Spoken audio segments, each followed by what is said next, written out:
നമസ്കാരം. അതിവേഗ വാർത്തയിലേക്ക് സ്വാഗതം. നിയമസഭ പാസാക്കിയ ബില്ലുകൾ അനിശ്ചിതമായി തടഞ്ഞുവെച്ച തമിഴ്നാട് ഗവർണർക്കെതിരെ സുപ്രീം കോടതി. ഗവർണറുടെ നടപടി നിയമവിരുദ്ധമെന്ന് സുപ്രീം കോടതി നിരീക്ഷണം. പിടിച്ചുവെച്ച ബില്ലുകളിൽ 3 മാസത്തിനുള്ളിൽ തീരുമാനമെടുക്കാൻ കോടതി ഗവർണർക്ക് നിർദ്ദേശം നൽകി. ബില്ലുകൾ വീണ്ടും പാസാക്കി നിയമസഭ തിരിച്ചയച്ചാൽ പരമാവധി 1 മാസത്തിനുള്ളിൽ തീരുമാനമെടുക്കണമെന്നും കോടതി ഉത്തരവിട്ടു.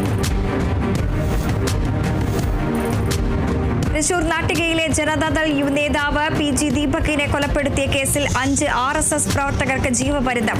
വിചാരണ കോടതി വെറുതെ വിട്ട പ്രതികളെയാണ് ഹൈക്കോടതി ശിക്ഷിച്ചത്. 1 മുതൽ 5 വരെ പ്രതികൾക്കാണ് ജീവപര്യന്തം. 2015 മാർച്ച് 24-നാണ് ദീപക് കൊല്ലപ്പെട്ടത്. 10 പ്രതികളെയാണ് വിചാരണ കോടതി വെറുതെ വിട്ടത്. കണ്ണൂരിൽ 17-കാരിയെ പീഡിപ്പിച്ച മദ്രസ അധ്യാപകന് 187 വർഷം തടവ് ശിക്ഷ വിധിച്ച് കോടതി. കണ്ണൂർ ഉദയഗിരി സ്വദേശി കീച്ചേരിയിൽ താമസിക്കുന്ന കക്കാട്ട് വളപ്പിൽ മുഹമ്മദ് റാഫിയെയാണ് കോടതി ശിക്ഷിച്ചത്. തളിപ്പറമ്പ് അതിവേഗ പോക്സോ കോടതിയാണ് ശിക്ഷ വിധിച്ചത്. മകൾക്കായി പ്രതികാരം ചെയ്ത പിതാവിനി ഓർമ്മ. മഞ്ചേരിയിലെ കൃഷ്ണപ്രിയയുടെ പിതാവ് ശങ്കരനാരായണൻ അന്തരിച്ചു. വാർദ്ധക്യ സഹജമായ അസുഖം മൂലമായിരുന്നു അന്ത്യം. മകൾ കൃഷ്ണപ്രിയയെ ബലാത്സംഗം ചെയ്തു കൊന്ന അയൽവാസിയെ വകവരുത്തിയെന്ന കേസിൽ കീഴ്ക്കോടതി ശിക്ഷിച്ച ശങ്കരനാരായണനെ ഹൈക്കോടതി വെറുതെ വിട്ടിരുന്നു. സ്കൂൾ വിട്ടുവരുന്ന വഴിയാണ് കൃഷ്ണപ്രിയയെ കുന്നുമ്മൽ മുഹമ്മദ് കോയെ കൊലപ്പെടുത്തിയത്. 2001 ഫെബ്രുവരിയിൽ കൃഷ്ണപ്രിയ ക്രൂരതയ്ക്കിരയായത്. 2002 ജൂലൈയിലാണ് മുഹമ്മദ് കോയെ ശങ്കരനാരായണൻ വെടിവെച്ചു കൊന്നത്. CPI സമ്മേളനങ്ങളിൽ മത്സരത്തിന് വിലക്ക്. ഔദ്യോഗിക പാനലിനെതിരെ മത്സരമുണ്ടെങ്കിൽ സമ്മേളനം തന്നെ സസ്പെൻഡ് ചെയ്യുമെന്ന് സംസ്ഥാന നേതൃത്വത്തിന്റെ സർക്കുലർ. ജില്ലാ നേതൃയോഗങ്ങളിൽ പങ്കെടുക്കുന്ന സംസ്ഥാന എക്സിക്യൂട്ടീവ് അംഗങ്ങൾ ഇക്കാര്യം റിപ്പോർട്ട് ചെയ്യണമെന്നും നിർദ്ദേശം. സംസ്ഥാന നേതൃത്വത്തിനെതിരായ അതൃപ്തി സമ്മേളനങ്ങളിൽ പ്രതിഫലിക്കുമെന്ന ആശങ്കയിലാണ് അസാധാരണ നടപടിയെന്നാണ് വിവരം. AICC സമ്മേളനത്തിന് അഹമ്മദാബാദിൽ തുടക്കം. കോൺഗ്രസ് ജില്ലാ കമ്മിറ്റികൾ ശക്തിപ്പെടുത്താനും ജില്ലാ പ്രസിഡന്റുമാർക്ക് കൂടുതൽ അധികാരം നൽകാനും തീരുമാനമെടുത്തു. സ്ഥാനാർത്ഥികളെ തീരുമാനിക്കുന്ന കാര്യത്തിലും DCC പ്രസിഡന്റുമാരുടെ അഭിപ്രായത്തിനും മുഖ്യ പരിഗണന നൽകാനും ധാരണയായി. കരുവന്നൂർ സഹകരണ ബാങ്ക് തട്ടിപ്പുമായി ബന്ധപ്പെട്ട കേസിൽ ചേലക്കര MP K രാധാകൃഷ്ണൻ ഇഡിക്ക് മുന്നിൽ ഹാജരായി. ഇഡി 3-ാം തവണ അയച്ച നോട്ടീസിന്റെ അടിസ്ഥാനത്തിലാണ് K രാധാകൃഷ്ണൻ ഹാജരായത്. രാധാകൃഷ്ണനിൽ നിന്ന് CPM തൃശൂർ ജില്ലാ സെക്രട്ടറിയായ കാലത്തെ പാർട്ടി ഇടപാടിനെ കുറിച്ചുള്ള വിവരങ്ങൾ ഇഡി അന്വേഷിക്കും. മലപ്പുറം ചട്ടിപ്പറമ്പിൽ വീട്ടിലെ പ്രസവത്തിനിടെ യുവതി മരിച്ച സംഭവത്തിൽ മാധ്യമങ്ങളെ കണ്ട് മലപ്പുറം SP. ഭർത്താവ് സിറാജുദ്ദീൻ 1-ാം പ്രതിയെന്ന് പോലീസ് സിറാജുദ്ദീനെ അറസ്റ്റ് രേഖപ്പെടുത്തി. യുവതിയുടെ കുടുംബത്തിന്റെ വിശദമായ മൊഴിയെടുക്കുമെന്നും മലപ്പുറം SP പറഞ്ഞു. പ്രതിക്കെതിരെ മനഃപൂർവ്വമല്ലാത്ത നരഹത്യ, തെളിവ് നശിപ്പിക്കൽ എന്നീ വകുപ്പ് ചുമത്തിയാണ് കേസെടുത്തത്. കോഴിക്കോട് താമരശ്ശേരി ഷഹബാസ് വധക്കേസിൽ കുറ്റാരോപിതനായ വിദ്യാർത്ഥികളുടെ ജാമ്യാപേക്ഷ ഇന്ന് പരിഗണിക്കുന്നത് മാറ്റി. ഏപ്രിൽ 11-ന് കോടതി ജാമ്യാപേക്ഷ പരിഗണിക്കും. കേസിൽ കോഴിക്കോട് ജില്ലാ സെഷൻസ് കോടതിയിൽ വാദം പൂർത്തിയായിരുന്നു. വിദ്യാർത്ഥികൾ പ്രായപൂർത്തിയാകാത്തത് പരിഗണിക്കരുതെന്ന് ഷഹബാസിന്റെ കുടുംബം ആവശ്യപ്പെട്ടിരുന്നു. കോഴിക്കോട് ജില്ലാ സെഷൻസ് കോടതിയാണ് വിധി പറയുന്നത് മാറ്റിയത്. ഭാസ്കര കാർണവർ കൊലപാതക കേസ് പ്രതി ഷെറിന് പരോൾ. 15 ദിവസത്തേക്കാണ് ഷെറിന് പരോൾ അനുവദിച്ചത്. 500 ദിവസങ്ങളാണ് 14 വർഷത്തെ ശിക്ഷാ കാലയളവിൽ ഷെറിന് പരോളായി ലഭിച്ചത്. നേരത്തെ കേസുകളുമായി ബന്ധപ്പെട്ട് ഷെറിന് ശിക്ഷാ ഇളവ് നൽകി വിട്ടയക്കാൻ മന്ത്രിസഭായോഗം തീരുമാനിച്ചത് ഏറെ വിവാദമായിരുന്നു. ഇതിന് പിന്നാലെയാണ് ഇപ്പോൾ പരോൾ അനുവദിച്ചിരിക്കുന്നത്. മുനമ്പം ഭൂമി കേസിൽ കോഴിക്കോട് വഖഫ് ട്രിബ്യൂണലിന്റെ ഭൂമി വഖഫ് തന്നെയാണെന്ന് വഖഫ് ബോർഡ് ബോധിപ്പിച്ചു. ആധാരത്തിൽ 2 തവണ വഖഫ് എന്ന് പരാമർശമുള്ളതും ദൈവനാമത്തിൽ ആത്മശാന്തിക്കായി സമർപ്പിക്കുന്നതെന്ന് പറഞ്ഞതും ഇതിന് തെളിവായി ബോർഡ് ചൂണ്ടിക്കാട്ടി. ക്രയവിക്രയ സ്വാതന്ത്ര്യവും തിരിച്ചെടുക്കാനുള്ള നിബന്ധനയും ഉള്ളതിനാൽ ഭൂമിയെ വഖഫായി പരിഗണിക്കാനാവില്ലെന്ന് ഫാറൂഖ് കോളേജിനായി ഹാജരായ അഭിഭാഷകൻ വാദിച്ചു. ഫാറൂഖ് കോളേജ് മതജീവകാരുണ്യ സ്ഥാപനമല്ലാത്തതിനാൽ ഭൂമി നൽകിയതിനെ വഖഫായി പരിഗണിക്കാനാവില്ലെന്നായിരുന്നു മുനമ്പം നിവാസികളുടെ വാദം. കേസിൽ നാളെയും വാദം തുടരും. വഖഫ് നിയമ ഭേദഗതിക്കെതിരായ വിവിധ സംഘടനകൾ സുപ്രീം കോടതിയിൽ നൽകിയ ഹർജികളിൽ വാദം ഈ മാസം 16-ന്. ഹർജികളിൽ ഉടൻ വാദം കേൾക്കണമെന്ന ആവശ്യം ചീഫ് ജസ്റ്റിസ് അംഗീകരിച്ചില്ല. കോൺഗ്രസ്, മുസ്ലിം league, Aam Aadmi party, RJD, DMK, സമസ്ത ഉൾപ്പെടെയുള്ള പാർട്ടികളും സംഘടനകളും നൽകിയ ഹർജികളിലാണ് പരിഗണിക്കാനായി മാറ്റിയത്. CPM ദേശീയ ജനറൽ സെക്രട്ടറിയായി MA ബേബിക്ക് തുറന്ന കത്തുമായ ആശാപ്രവർത്തകർ സംസ്ഥാന ഭരണത്തിന് നേതൃത്വം നൽകുന്ന പാർട്ടിയുടെ അമരക്കാരൻ എന്ന നിലയിൽ ആശമാരുടെ ആവശ്യങ്ങൾ അർഹമായ ഗൗരവത്തോടെ പരിഗണിച്ച് സമരം അവസാനിപ്പിക്കാനുള്ള നടപടി ഉണ്ടാകണമെന്നാവശ്യപ്പെട്ടുകൊണ്ടാണ് ആശമാരുടെ കത്ത്. സെക്രട്ടേറിയറ്റിന് മുന്നിലെ ആശാപ്രവർത്തകരുടെ സമരത്തിൽ പ്രതികരിച്ച് മന്ത്രി വി ശിവൻകുട്ടി. സമരം തീർക്കാൻ സമരക്കാർ പരമാവധി വിട്ടുവീഴ്ച ചെയ്തു. ഇതിനപ്പുറം വിട്ടുവീഴ്ച ചെയ്യാനാകില്ലെന്നും മന്ത്രി വി ശിവൻകുട്ടി.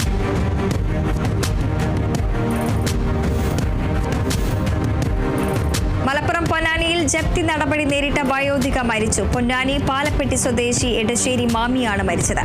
മാമിയുടെ മകൻ അലിമോൻ പാലപ്പെട്ടി SBI ശാഖയിൽ നിന്ന് 6 വർഷം മുൻപ് 25 ലക്ഷം രൂപ ലോൺ എടുത്തിരുന്നു. 42 ലക്ഷം രൂപയാണ് ഇപ്പോൾ ലോൺ അടയ്ക്കാനുള്ളത്. അലിമോനെ കാണാതായതിനെ തുടർന്നാണ് തിരിച്ചടവ് മുടങ്ങിയത്. മാമിയുടെ 22 സെന്റ് സ്ഥലത്തിന്റെ ഈടിലായിരുന്നു ലോൺ. മാസപ്പടി കേസിൽ മകളെ സംരക്ഷിക്കുന്ന മുഖ്യമന്ത്രി രാജിവെക്കണമെന്നാവശ്യപ്പെട്ട് കൊല്ലം യൂത്ത് കോൺഗ്രസ് ജില്ലാ കമ്മിറ്റിയുടെ നേതൃത്വത്തിൽ കളക്ടറേറ്റിലേക്ക് നടത്തിയ മാർച്ചിൽ സംഘർഷം. അറസ്റ്റ് ചെയ്ത് നീക്കാനുള്ള പോലീസിന്റെ ശ്രമം പ്രവർത്തകർ തടഞ്ഞതാണ് സംഘർഷത്തിന് കാരണമായത്. പിടിവലിക്കിടെ നെഞ്ചുവേദന അനുഭവപ്പെട്ട പ്രവർത്തകൻ ഇർഷാദ് ബഷീറിനെ ആശുപത്രിയിലേക്ക് മാറ്റി. കോർട്ട് ഫീ വർധന പിൻവലിക്കണമെന്നാവശ്യപ്പെട്ടുകൊണ്ട് ഭാരതീയ അഭിഭാഷക പരിഷത്ത് ഹൈക്കോടതിയിൽ പ്രതിഷേധ പരിപാടി നടത്തി. കോർട്ട് ഫീ വർധന പ്രഖ്യാപിച്ച ഗസറ്റ് കത്തിച്ചുകൊണ്ടാണ് പ്രതിഷേധം നടത്തിയത്. സംസ്ഥാന president advocate M. Rajendrakumar, unit secretary advocate Rahul Venugopal, advocate Noble Mathew തുടങ്ങിയവർ പങ്കെടുത്തു. ചന്ദ്രബോസ് വധക്കേസ് പ്രതി മുഹമ്മദ് നിഷാമിന് ഹൈക്കോടതി പരോൾ അനുവദിച്ചു. സർക്കാരിന്റെ എതിർപ്പ് തള്ളിയാണ് 15 ദിവസത്തെ പരോൾ അനുവദിച്ചത്. നിഷാമിന് പരോൾ ആവശ്യപ്പെട്ട് ഭാര്യയാണ് കോടതിയെ സമീപിച്ചത്. സിംഗിൾ ബെഞ്ച് അപേക്ഷ തള്ളിയതിനെ തുടർന്ന് ഡിവിഷൻ ബെഞ്ചിനെ സമീപിക്കുകയായിരുന്നു. തൃശൂരിലെ ശോഭ സിറ്റിയിലെ സെക്യൂരിറ്റി ജീവനക്കാരനായിരുന്ന ചന്ദ്രബോസിനെ ആഡംബരക്കാർ കയറ്റിക്കൊന്ന കേസിൽ ജീവപര്യന്തം തടവ് ശിക്ഷ അനുഭവിക്കുകയാണ് നിഷാം. സംസ്ഥാനത്ത് ഒറ്റപ്പെട്ട ഇടങ്ങളിൽ ശക്തമായ മഴയ്ക്ക് സാധ്യത. ഇടിമിന്നലോട് കൂടിയ മഴയ്ക്ക് സാധ്യതയെന്ന് കേന്ദ്ര കാലാവസ്ഥാ വകുപ്പ് മുന്നറിയിപ്പ് നൽകി. തിരുവനന്തപുരം, കൊല്ലം, പത്തനംതിട്ട ജില്ലകൾക്ക് യെല്ലോ അലർട്ട് നൽകി കാലാവസ്ഥാ വകുപ്പ്. 24 മണിക്കൂറിൽ 64.5 മില്ലിമീറ്റർ മുതൽ 115.5 മില്ലിമീറ്റർ വരെ മഴ ലഭിച്ചേക്കാമെന്നും മുന്നറിയിപ്പിൽ പറയുന്നു. തെക്കൻ ബംഗാൾ ഉൾക്കടലിന് മുകളിൽ ന്യൂനമർദ്ദം രൂപപ്പെട്ടിട്ടുണ്ട്. വൻ തകർച്ചയ്ക്ക് ശേഷം ഇന്ത്യൻ ഓഹരി വിപണി തിരിച്ചു കയറി. വ്യാപാരത്തിന്റെ തുടക്കത്തിൽ സെൻസെക്സ് 1200 പോയിന്റും നിഫ്റ്റി 300 പോയിന്റും ഉയർന്നു. സെൻസെക്സിൽ 73,500 പോയിന്റും നിഫ്റ്റി 22,300 പോയിന്റിന് മുകളിലാണ് വ്യാപാരം നടക്കുന്നത്. ടെക്, IT, ബാങ്കിംഗ് ഓഹരികളെല്ലാം തന്നെ നില മെച്ചപ്പെടുത്തി. അമേരിക്ക ഇറക്കുമതി പകരച്ചുങ്കം ഏർപ്പെടുത്തിയതിനെ തുടർന്ന് ആഗോള വിപണിയിൽ ഉണ്ടായ തകർച്ചയാണ് ഇന്ത്യൻ വിപണിയെ ബാധിച്ചത്. രാജ്യത്ത് പാചകവാതക വില വർദ്ധിച്ചു. പുതിയ നിരക്കുകൾ ഇന്നു മുതൽ പ്രാബല്യത്തിൽ വരും. സിലിണ്ടറിന് 50 രൂപയാണ് വർദ്ധിച്ചത്. ഉജ്ജ്വല, നോൺ ഉജ്ജ്വല വിഭാഗങ്ങളിലെ ഉപയോക്താക്കൾക്ക് ഒരുപോലെ നിരക്ക് വർധന ബാധകമാകും. സബ്സിഡി ഉള്ളതും ഇല്ലാത്തതുമായ ഉപഭോക്താക്കൾക്ക് LPG സിലിണ്ടറുകളുടെ വില 50 രൂപ വർദ്ധിപ്പിച്ചതായി കേന്ദ്ര പെട്രോളിയം മന്ത്രി ഹർദീപ് സിംഗ് പുരിയാണ് പ്രഖ്യാപിച്ചത്. ആന്ധ്രാപ്രദേശ് ഉപമുഖ്യമന്ത്രിയും നടനുമായ പവൻ കല്യാണിന്റെ മകൾ ശങ്കറിന് പൊള്ളലേറ്റു. സിംഗപ്പൂരിലെ സ്കൂളിലുണ്ടായ തീപിടുത്തത്തിലാണ് മാർക്ക് ശങ്കറിന് പരിക്കേറ്റത്. കുട്ടിയുടെ കൈക്കും കാലിനുമാണ് പൊള്ളലേറ്റത്. ഇപ്പോൾ സിംഗപ്പൂരിലെ ആശുപത്രിയിൽ ചികിത്സയിലാണ്. ഡൽഹിയിൽ ഉഷ്ണതരംഗമുണ്ടാകാനുള്ള സാധ്യത കണക്കിലെടുത്ത് യെല്ലോ അലർട്ട് പ്രഖ്യാപിച്ച കേന്ദ്ര കാലാവസ്ഥാ വകുപ്പ്. നാളെ വരെ ഉഷ്ണനില തുടരും. പിന്നീട് താപനില സാധാരണ നിലയിലെത്തും. ഡൽഹിയിൽ അടുത്ത 2 ദിവസത്തേക്കാണ് യെല്ലോ അലർട്ട് പ്രഖ്യാപിച്ചത്. തിങ്കളാഴ്ച താപനില 40 ഡിഗ്രി സെൽഷ്യസിന് മുകളിൽ എത്തിയതോടെയാണ് അലർട്ട് പ്രഖ്യാപിച്ചത്. ചൂട് കൂടുന്ന സാഹചര്യത്തിൽ ഡൽഹിയിലുള്ളവരോട് മുൻകരുതലെടുക്കാൻ കേന്ദ്ര കാലാവസ്ഥാ വകുപ്പ് അറിയിച്ചു. അജിത്ത് നായകനായി എത്തുന്ന ഗുഡ് ബൈ ബാഡ് അഗ്ലി സിനിമയുടെ കൂറ്റൻ കട്ടൌട്ട് തകർന്നു വീണ് അപകടം. റിലീസിനോടനുബന്ധിച്ച് തിരുനെൽവേലിയിലെ തിയേറ്ററിന് മുന്നിൽ സ്ഥാപിക്കാൻ ഒരുങ്ങിയ 285 അടിയുള്ള കട്ടൌട്ടാണ് തകർന്നു വീണത്. അപകടത്തിൽ ആർക്കും പരിക്കില്ല. ആഗോള വിപണിയിലെ ഇടിവിന് പിന്നാലെ ചൈനയ്ക്കെതിരെ വീണ്ടും 50% തീരുവ പ്രഖ്യാപിക്കുമെന്ന് ഭീഷണിപ്പെടുത്തി US president Donald Trump. Chinese ഉൽപ്പന്നങ്ങൾക്ക് 34% തീരുവ പ്രഖ്യാപിച്ചതിന് പിന്നാലെ ചൈനയും US-നെതിരെ പകരച്ചുങ്കം പ്രഖ്യാപിച്ചിരുന്നു. ഇതിന് പിന്നാലെയാണ് ഇപ്പോൾ 50% തീരുവ കൂടി അധികം ചുമത്തുമെന്ന് ട്രംപ് ഭീഷണി മുഴക്കിയിരിക്കുന്നത്. ചൈന പകരച്ചുങ്കം പിൻവലിച്ചില്ലെങ്കിൽ ചൈനയ്ക്കെതിരെ മാർച്ച് ആദ്യവാരം ചുമത്തി 20% തീരുവ ഉൾപ്പെടെ 104% തീരുവയാണ് ചൈന നൽകേണ്ടി വരിക. മുംബൈ ഭീകരാക്രമണ കേസിൽ കുറ്റാരോപിതനായ പാക് വംശജനായ കാനഡ പൗരൻ തഹാവൂർ റാണയെ ഇന്ത്യയ്ക്ക് കൈമാറുന്നത് സ്റ്റേ ചെയ്യണമെന്ന അപേക്ഷ US സുപ്രീം കോടതി തള്ളി. കഴിഞ്ഞ മാസം ഇതേ കോടതി റാണയുടെ ഹർജി തള്ളിയിരുന്നു. പുതുക്കി നൽകിയ അപേക്ഷയാണ് ഇപ്പോൾ കോടതി നിരസിച്ചത്. ലോസ് ആഞ്ചലസിലെ ഡൽഹിയിൽ കഴിയുന്ന റാണയെ വൈകാതെ ഇന്ത്യയ്ക്ക് കൈമാറും. ഖാൻ യൂനിസിലെയും ദേഗ് അൽബായിലെയും 2 ആശുപത്രികൾക്ക് സമീപമുള്ള ടെന്റുകളിൽ ഉൾപ്പെടെ ഇസ്രയേൽ നടത്തിയ ആക്രമണത്തിൽ 34 പേർ കൊല്ലപ്പെട്ടു. ഖാൻ യൂനിസിലെ അൽ നാസർ ആശുപത്രിക്ക് സമീപമുള്ള മാധ്യമപ്രവർത്തകർക്കായുള്ള ടെന്റാണ് ആക്രമണത്തിനിരയായത്. ഗാസയിലെ ബഫർ സോൺ വിപുലമാക്കുന്നതിന്റെ ഭാഗമായി ഇസ്രായേൽ സേന കൂടുതൽ പ്രദേശവും പിടിച്ചടക്കി. ദുബായ് കിരീടാവകാശി ഷെയ്ഖ് ഹംദാൻ ബിൻ മുഹമ്മദ് അൽ മക്തും ഇന്ത്യയിലെത്തി. 2 ദിവസത്തെ സന്ദർശനത്തിനായാണ് ഇന്ത്യയിലെത്തിയത്. കേന്ദ്രമന്ത്രി സുരേഷ് ഗോപി വിമാനത്താവളത്തിലെത്തി സ്വീകരിച്ചു. വിവിധ വകുപ്പ് മന്ത്രിമാരുമായി ഷെയ്ഖ് ഹംദാൻ കൂടിക്കാഴ്ച നടത്തി. കുവൈറ്റിലെ 6 ഗവർണറേറ്റുകളിലും ഡ്രൈവിംഗ് ടെസ്റ്റുകൾക്കായി ജനറൽ ട്രാഫിക് ഡിപ്പാർട്ട്മെന്റ് പൂർണ്ണമായി സജ്ജീകരിച്ച പ്രത്യേക വാഹനങ്ങൾ പുറത്തിറക്കി. ഡ്രൈവിംഗ് സ്കൂളുകൾ നൽകുന്ന മുൻപ് ഉപയോഗിച്ച പഴയ വാഹനങ്ങൾക്ക് പകരമായാണ് പ്രത്യേക ടെസ്റ്റ് കാറുകൾ വരുന്നത്. തൃശൂർ പിടിക്കപ്പറമ്പ് ആനയോട്ടം മേടം കുളങ്ങര ശാസ്താവിന്റെ തിടമ്പേറ്റിയ ചോപ്പീസ് കുട്ടിശങ്കരൻ 1ാമത്. ചക്കം കുളങ്ങര ശാസ്താവിന്റെ ഉല്ലൂക്കര ജയറാം, നാങ്കുളം ശാസ്താവിന്റെ എളമണൂർ വാസന്തി എന്നീ ആനകൾ യഥാക്രമം 2ഉം 3ഉം സ്ഥാനത്തെത്തി. കണ്ണൂരിൽ കാട്ടുതേനീച്ചയുടെ കുത്തേറ്റ് അംഗനവാടി ടീച്ചർക്ക് പരിക്ക്. പന്നിയൂട് അംഗനവാടിയിലെ അധ്യാപിക ചെന്നപ്പോയിൽ സ്വദേശി N ശ്രീദേവിക്കാണ് കുത്തേറ്റത്. വനത്തിലൂടെ അംഗനവാടിയിലേക്ക് പോകുന്ന വഴിയാണ് തേനീച്ചയുടെ ആക്രമണം. തേനീച്ചക്കൂട്ടത്തിൽ നിന്നും രക്ഷപ്പെടാൻ അധ്യാപിക ഓടി സമീപത്തെ കുളത്തിൽ ചാടിയെങ്കിലും ദേഹമാസകലം കുത്തേറ്റിരുന്നു. അബോധാവസ്ഥയിലായ ശ്രീദേവിയെ കൂത്തുപറമ്പ് താലൂക്ക് ആശുപത്രിയിൽ പ്രവേശിപ്പിച്ചു. വയനാട്ടിലെ ജനവാസ മേഖലയിൽ കരടി ഇറങ്ങുന്നത് തുടർക്കഥയാകുന്നു. പ്രദേശത്തെ കർഷകരടക്കം കരടി ഭീതിയിലാണ്. കരടി അടക്കമുള്ള വന്യമൃഗശല്യത്തിന് പരിഹാരം കണ്ടില്ലെങ്കിൽ ശക്തമായ പ്രതിഷേധത്തിലേക്ക് നീങ്ങുമെന്ന് കർഷകർ വ്യക്തമാക്കി. കഴിഞ്ഞ കുറേ ദിവസങ്ങളായി പ്രദേശത്തെ കരടി ശല്യം വ്യാപിച്ചു വരികയാണെന്നാണ് പ്രദേശവാസികൾ പറയുന്നത്. വയനാട് പുൽപ്പള്ളി കുറിച്ചിപ്പറ്റ വനാതിർത്തിയിലെ ജനവാസ മേഖലയിൽ കടുവ. ഇന്നലെ വൈകിട്ടാണ് പ്രദേശവാസികൾ കടുവയെ കണ്ടത്. 2 ആഴ്ച മുൻപ് പ്രദേശത്ത് കടുവയെ കണ്ടിരുന്നതായി നാട്ടുകാർ പറയുന്നു. ആലപ്പുഴ കൈനകരി പഞ്ചായത്തിൽ കുടിവെള്ളക്ഷാമം രൂക്ഷം. നീരൊഴുക്ക് നിലച്ച തോട് മലിനമായതോടെ പ്രാഥമിക ആവശ്യത്തിന് ജലമില്ലാതെ പ്രതിസന്ധിയിലായിരിക്കുകയാണ് പ്രദേശവാസികൾ. മേച്ചിലാത്രയിൽ പാലത്തിന്റെ നിർമ്മാണത്തിനായി ബണ്ട് നിർമ്മിച്ചതോടെ പ്രാഥമിക ആവശ്യങ്ങൾക്ക് പോലും ജലമില്ലാതെ പ്രദേശവാസികൾ ദുരിതത്തിലായിരുന്നു. മലയോര ഹൈവേയുടെ നിർമ്മാണ പ്രവർത്തനങ്ങളിലെ മെല്ലെപ്പോക്ക് പൊതുജനങ്ങളെ ബുദ്ധിമുട്ടിലാക്കുന്നതായി പരാതി. കാഞ്ചിയാർ പള്ളിക്കവലയിലെ വ്യാപാര സ്ഥാപനങ്ങൾക്ക് മുന്നിൽ റോഡ് അരികെ കോൺക്രീറ്റ് ചെയ്യുന്ന പ്രവർത്തനങ്ങൾക്കായി മണ്ണ് മാറ്റി കുഴിയെടുത്ത് ദിവസങ്ങൾ കഴിഞ്ഞിട്ടും ഈ ഭാഗത്തെ പ്രവൃത്തികൾ പൂർത്തീകരിക്കാൻ കരാറുകാർ തയ്യാറാക്കാത്തതാണ് പ്രതിഷേധത്തിന് കാരണം. മലപ്പുറം ചുങ്കത്തറയിൽ നിർമ്മാണത്തിലിരിക്കുന്ന കെട്ടിട പരിസരത്തു നിന്നും കഞ്ചാവ് ചെടി കണ്ടെത്തി എക്സൈസ്. സംഭവത്തിൽ കേസ് രജിസ്റ്റർ ചെയ്ത് അന്വേഷണം ആരംഭിച്ചു. ഇടുക്കി ആനച്ചാലിൽ ഓൺലൈൻ ടാക്സി ഡ്രൈവർക്ക് പ്രാദേശിക ടാക്സി ഡ്രൈവർമാരുടെ മർദ്ദനമേറ്റതായി പരാതി. ആക്രമണത്തിൽ ഡ്രൈവർ മൂവാറ്റുപുഴ സ്വദേശി സ്വപ്നേഷിന്റെ പല്ലുകൾ ഒടിഞ്ഞു. വാഹനത്തിന്റെ ചില്ലുകൾ സംഘം അടിച്ചു തകർത്തു. RP റോയൽറ്റി കമ്പനി എന്ന സ്ഥാപനത്തിൽ ഓൺലൈൻ ടാക്സി ഡ്രൈവറായി ജോലി ചെയ്യുകയാണ് സ്വപ്നേഷ്. കോട്ടയം KMC റോഡിൽ ജീപ്പും ലോറിയും കൂട്ടിയിടിച്ച് 2 മരണം. അപകടത്തിൽ 3 പേർക്ക് ഗുരുതരമായി പരിക്കേറ്റു. മരിച്ചതിൽ ഒരാൾ ജീപ്പ് ഡ്രൈവറായ മണക്കാട് സ്വദേശിയും മറ്റൊരാൾ തമിഴ്നാട് സ്വദേശിയുമാണെന്നാണ് ലഭിച്ച വിവരം. വാഹനത്തിൽ ഉണ്ടായിരുന്ന 2 അസം സ്വദേശികളെ കോട്ടയം മെഡിക്കൽ കോളേജ് ആശുപത്രിയിലേക്ക് മാറ്റി. തൃശൂർ വടക്കേ സ്റ്റാൻഡിന് സമീപം ഇന്നോവ കാർ ഡിവൈഡറിലേക്ക് ഇടിച്ചു കയറിയ അപകടം. ഇന്നലെ വൈകിട്ടായിരുന്നു അപകടം. വടക്കേ സ്റ്റാൻഡ് ഭാഗത്തു നിന്നും അശ്വനി ജംഗ്ഷൻ ഭാഗത്തേക്ക് പോയിരുന്ന കാർ നിയന്ത്രണം തെറ്റി ഡിവൈഡറിലേക്ക് ഇടിച്ചു കയറി നിൽക്കുകയായിരുന്നു. അപകടത്തിൽ ആർക്കും പരിക്കില്ല. മഞ്ചേരിയിൽ SBI ATM തകർത്ത് മോഷണ ശ്രമം നടത്തിയയാൾ കസ്റ്റഡിയിൽ. മഞ്ഞപ്പറ്റ സ്വദേശി ഫായിസിനെയാണ് പോലീസ് പിടികൂടിയത്. സംഭവത്തിൽ കൂടുതൽ അന്വേഷണം നടക്കുകയാണെന്ന് പോലീസ് വ്യക്തമാക്കി.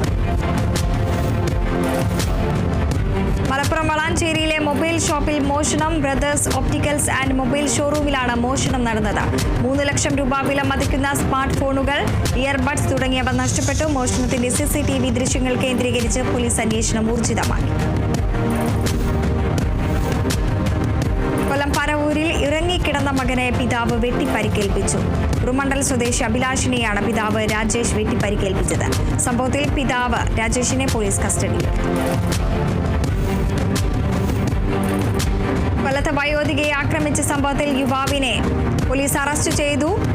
ഷാനവാസിനെയാണ് പോലീസ് കസ്റ്റഡിയിലെടുത്തത്. വയോധിക വീട്ടിൽ സ്ഥാപിച്ച CCTV ക്യാമറ തകർത്തതിനെ ചോദ്യം ചെയ്തതാണ് ആക്രമണത്തിന് കാരണമായത്.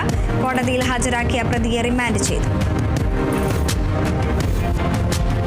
തൃശൂർ കൊരട്ടിയിൽ പ്രായപൂർത്തിയാകാത്ത കുട്ടിയെ ലൈംഗികമായി ഉപദ്രവിച്ചയാൾ റിമാൻഡിൽ. മാമ്പ്ര സ്വദേശി ജോഷിയെയാണ് റിമാൻഡ് ചെയ്തത്.